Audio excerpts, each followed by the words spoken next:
आइए अब सुनते हैं 5वां अध्याय। देवताओं द्वारा देवी की स्तुति। चंडमुंड के मुख से अंबिका के रूप की प्रशंसा सुनकर शुंभ का उनके पास दूत भेजना और दूत का निराश लौटना। इस उत्तर चरित्र के रुद्र ऋषि हैं, महासरस्वती देवता हैं, अनुष्टुप छंद हैं, भीमा शक्ति हैं, भ्रामरी बीज हैं, सूर्य तत्व हैं और सामवेद स्वरूप हैं। महासरस्वती की प्रसन्नता के लिए उत्तर चरित्र में पाठ में इसका विनियोग किया जाता है। जो अपने कर कमलों में घंटा, शूल, हल, शंख, मूसल, चक्र, धनुष और बाण धारण करती हैं। शरद ऋतु के शोभा संपन्न चंद्रमा के समान जिनकी मनोहर कांति है, जो तीनों लोकों की आधारभूता और शुंभ आदि दैत्यों का नाश करने वाली हैं, तथा गौरी के शरीर से जिनका प्राकट्य हुआ है, उन महासरस्वती देवी का मैं निरंतर भजन करता हूँ। ऋषि कहते हैं, पूर्व काल में शुंभ और निशुंभ नामक असुरों ने अपने बल के घमंड में आकर शचीपति इंद्र के हाथ से तीनों लोकों का राज्य और यज्ञ भाग छीन लिए। वे ही दोनों सूर्य, चंद्रमा, कुबेर, यम और वरुण के भी अधिकार का उपयोग करने लगे। वायु और अग्नि का कार्य भी वे ही करने लगे। उन दोनों ने सब देवताओं को अपमानित, राज्य भ्रष्ट, पराजित तथा अधिकारहीन करके स्वर्ग से निकाल दिया। उन दोनों महान असुरों से तिरस्कृत देवताओं ने अपराजिता देवी का स्मरण किया और सोचा, जगदम्बा ने हम लोगों को वर दिया था कि आपत्ति काल में स्मरण करने पर मैं तुम्हारी सब आपत्तियों का तत्काल नाश कर दूंगी। यह विचार कर देवता गिरिराज हिमालय पर गए और वहां भगवती विष्णु माया की स्तुति करने लगे। देवता बोले, देवी को नमस्कार है, महादेवी शिवा को सर्वदा नमस्कार है, प्रकृति एवं भद्रा को नमस्कार है। हम लोग नियम पूर्वक जगदम्बा को नमस्कार करते हैं। रौद्रा को नमस्कार है, नित्या, गौरी एवं धात्री को बारंबार नमस्कार है। ज्योत्सनामयी चंद्र रूपिणी एवं सुख स्वरूपा देवी को सतत प्रणाम है। शरणागतों का कल्याण करने वाली वृद्धि एवं सिद्धि रूपा देवी को हम बारंबार नमस्कार करते हैं। नेत्रति, राजाओं की लक्ष्मी तथा शर्वाणी स्वरूपा आप जगदम्बा को बार बार नमस्कार है। दुर्गा, दुर्गपारा, सारा, सर्वकारिणी, ख्याति, कृष्णा और धूम्रा देवी को सर्वदा नमस्कार है। अत्यंत सौम्य तथा अत्यंत रौद्र रूपा देवी को हम नमस्कार करते हैं। उन्हें हमारा बारंबार प्रणाम है। जगत की आधारभूता कृति देवी को बारंबार नमस्कार है। जो देवी सब प्राणियों में विष्णु माया के नाम से कही जाती हैं, उनको नमस्कार, उनको नमस्कार, उनको बारंबार नमस्कार है। जो देवी सब प्राणियों में चेतना कहलाती हैं, उनको नमस्कार, उनको नमस्कार, उनको बारंबार नमस्कार है। जो देवी सब प्राणियों में बुद्धि रूप से स्थित है, उनको नमस्कार, उनको नमस्कार, उनको बारंबार नमस्कार है। जो देवी सब प्राणियों में निद्रा रूप से स्थित है, उनको नमस्कार, उनको नमस्कार, उनको बारंबार नमस्कार है। जो देवी सब प्राणियों में क्षुधा रूप से स्थित हैं, उनको नमस्कार, उनको नमस्कार, उनको बारंबार नमस्कार है। जो देवी सब प्राणियों में छाया रूप से स्थित हैं, उनको नमस्कार, उनको नमस्कार, उनको बारंबार नमस्कार है। जो देवी सब प्राणियों में शक्ति रूप से स्थित हैं, उनको नमस्कार, उनको नमस्कार, उनको बारंबार नमस्कार है। जो देवी सब प्राणियों में तृष्णा रूप से स्थित हैं, उनको नमस्कार, उनको नमस्कार, उनको बारंबार नमस्कार है। जो देवी सब प्राणियों में शांति रूप से स्थित हैं, उनको नमस्कार, उनको नमस्कार, उनको बारंबार नमस्कार है। जो देवी सब प्राणियों में जाति रूप से स्थित हैं, उनको नमस्कार, उनको नमस्कार, उनको बारंबार नमस्कार है। जो देवी सब प्राणियों में लज्जा रूप से स्थित है, उनको नमस्कार, उनको नमस्कार, उनको बारंबार नमस्कार है। जो देवी सब प्राणियों में शांति रूप से स्थित हैं, उनको नमस्कार, उनको नमस्कार, उनको बारंबार नमस्कार है। जो देवी सब प्राणियों में श्रद्धा रूप से स्थित हैं, उनको नमस्कार, उनको नमस्कार, उनको बारंबार नमस्कार है। जो देवी सब प्राणियों में कांति रूप से स्थित है, उनको नमस्कार, उनको नमस्कार, उनको बारंबार नमस्कार है। जो देवी सब प्राणियों में लक्ष्मी रूप से स्थित है, उनको नमस्कार, उनको नमस्कार, उनको बारंबार नमस्कार है। जो देवी सब प्राणियों में वृत्ति रूप से स्थित है, उनको नमस्कार, उनको नमस्कार, उनको बारंबार नमस्कार है। जो देवी सब प्राणियों में स्मृति रूप से स्थित है, उनको नमस्कार, उनको नमस्कार, उनको बारंबार नमस्कार है। जो देवी सब प्राणियों में दया रूप से स्थित है, उनको नमस्कार, उनको नमस्कार, उनको बारंबार नमस्कार है। जो देवी सब प्राणियों में तुष्टि रूप से स्थित है, उनको नमस्कार, उनको नमस्कार, उनको बारंबार नमस्कार है। जो देवी सब प्राणियों में माता रूप से स्थित है, उनको नमस्कार, उनको नमस्कार, उनको बारंबार नमस्कार है। जो देवी सब प्राणियों में भ्रांति रूप से स्थित है, उनको नमस्कार, उनको नमस्कार, उनको बारंबार नमस्कार है। जो जीवों के इंद्रिय वर्ग की अधिष्ठात्री देवी एवं सब प्राणियों में सदा व्याप्त रहने वाली हैं, उन व्याप्ति देवी को बारंबार नमस्कार है।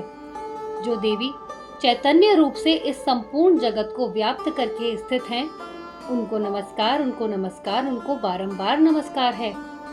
पूर्व काल में अपने अभीष्ट की प्राप्ति होने से देवताओं ने जिनकी स्तुति की तथा देवराज इंद्र ने बहुत दिनों तक जिनका सेवन किया, वह कल्याण की आधारभूता ईश्वरी हमारा कल्याण और मंगल करे तथा सारी आपत्तियों का नाश कर डाले। उद्दंड दैत्यों से सताए हुए हम सभी देवता जिन परमेश्वरी को इस समय नमस्कार करते हैं तथा जो भक्ति से विनम्र पुरुषों द्वारा स्मरण की जाने पर तत्काल ही संपूर्ण विपत्तियों का नाश कर देती हैं, वे जगदम्बा हमारा संकट दूर करे। ऋषि कहते हैं, राजन, इस प्रकार जब देवता स्तुति कर रहे थे, उस समय पार्वती देवी गंगा जी के जल में स्नान करने के लिए वहां आईं। उन सुंदर भौहों वाली भगवती ने देवताओं से पूछा, आप लोग यहाँ किसकी स्तुति करते हैं? तब उन्हीं के शरीर कोश से प्रकट हुई शिवा देवी बोली, शुंभ दैत्य से तिरस्कृत और युद्ध में निशुंभ से पराजित हो यहाँ एकत्रित हुए ये समस्त देवता मेरी ही स्तुति कर रहे हैं। पार्वती जी के शरीर कोश से अंबिका का प्रादुर्भाव हुआ था, इसीलिए वे समस्त लोकों में कौशिकी कही जाती हैं। कौशिकी के प्रकट होने के बाद पार्वती देवी का शरीर काले रंग का हो गया था, अतः वे हिमालय पर रहने वाली कालिका देवी के नाम से विख्यात हुई।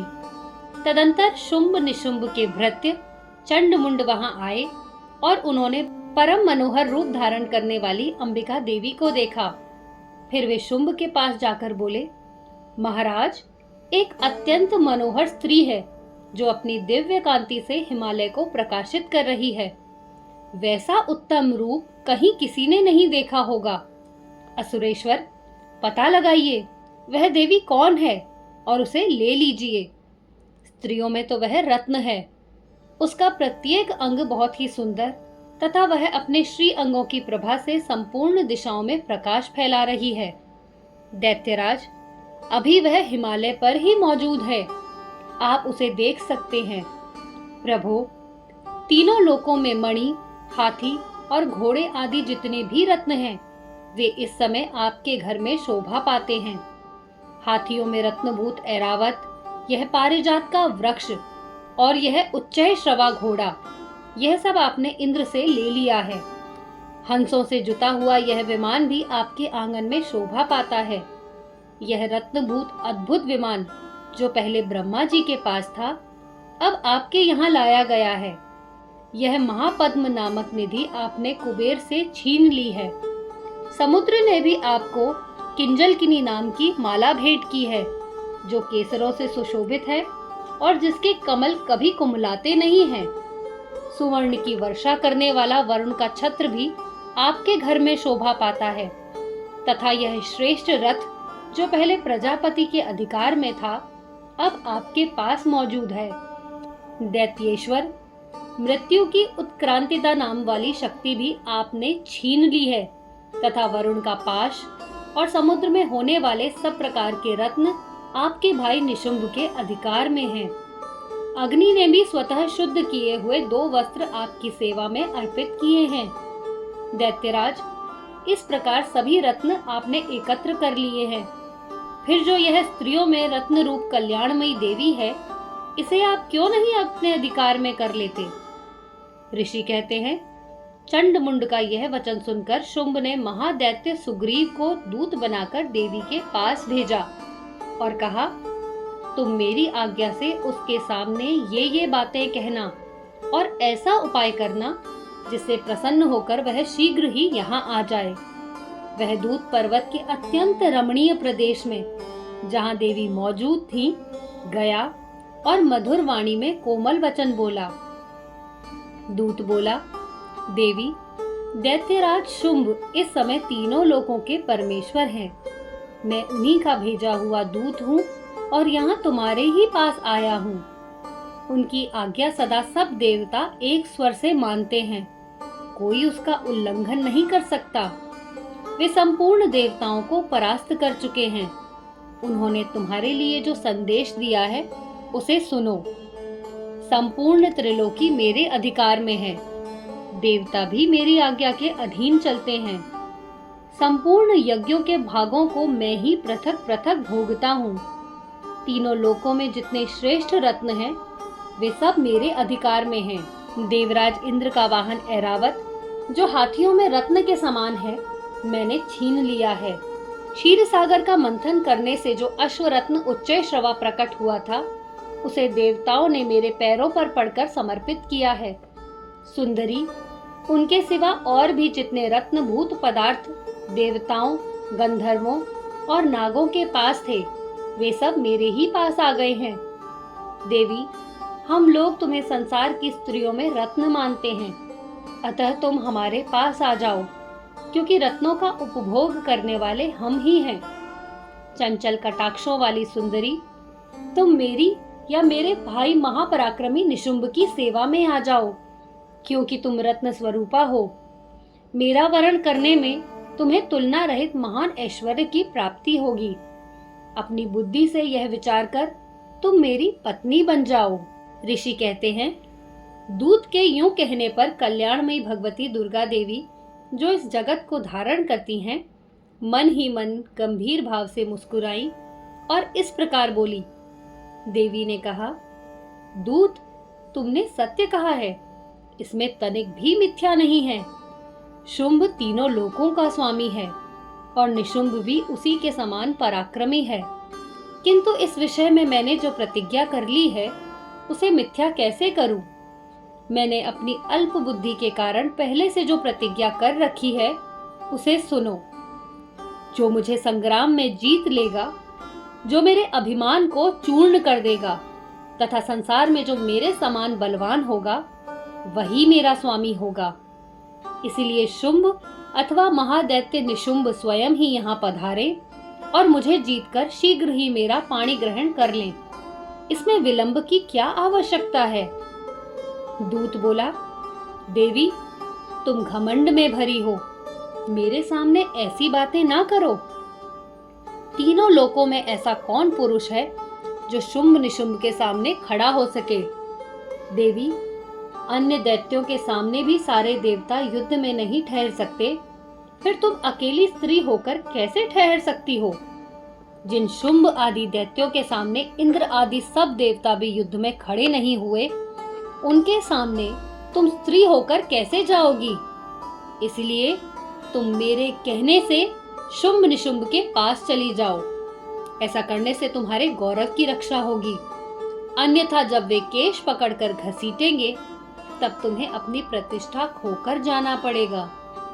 देवी ने कहा, तुम्हारा कहना ठीक है। शुंभ बलवान है और निशुंभ भी बड़े पराक्रमी हैं, किंतु क्या करूं? मैंने पहले बिना सोचे समझे प्रतिज्ञा कर ली है। अतः अब तुम जाओ। मैंने तुमसे जो कुछ कहा है, वह सब दैत्यराज से आदर पूर्वक कहना, फिर वे जो उचित जान पड़े करें। इस प्रकार श्री मार्कंडेय पुराण में सावर्णिक मनवंतर की कथा के अंतर्गत देवी महात्म्य में देवी दूत संवाद नामक 5वां अध्याय पूरा हुआ।